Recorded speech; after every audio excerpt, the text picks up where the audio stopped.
रहल जी एसके राज recording studio की शानदार प्रस्तुति। असरा लगा कहे माँ भवानी,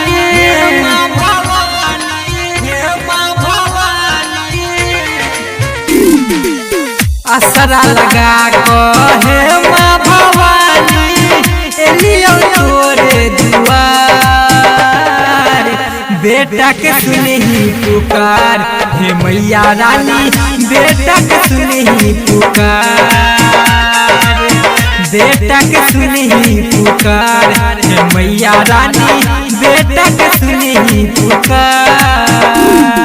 डीजे अमित तिवारी हे मैया रानी, हे मैया रानी बेटा के सुने ही पुकार।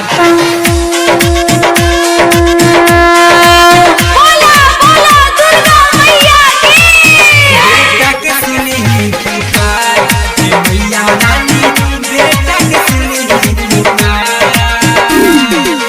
करे छियो पूजा मैया रोज सुबह शाम के, जब छियो माला हरदम तोरे नाम के, जब छियो माला हरदम तोरे नाम के। करे छियो पूजा मैया रोज सुबह शाम के, जब छियो माला मैया हरदम तोरे नाम के। तू ही मैया जगत कल्याणी, हमर बदे ना दिया, बेटा के सुने ही पुकार, हे मैया रानी बेटा के सुने ही पुकार, बेटा के सुने ही पुकार, हे मैया रानी बेटा के सुने ही पुकार, बेटा के सुने ही पुकार, हे मैया रानी, हे मैया रानी बेटा के डीजे अमित तिवारी अपहर।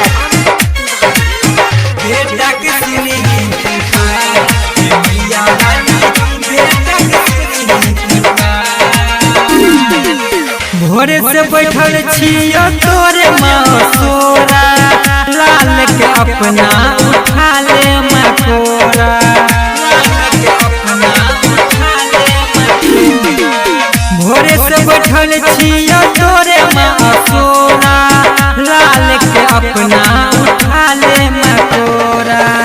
राइटर सन्नी सागर विवेक गोरैया पकड़े न विचार, बेटा के सुने ही पुकार, हे मैया रानी बेटा के सुने ही पुकार, बेटा के सुने ही पुकार, हे मैया रानी बेटा के सुने ही पुकार।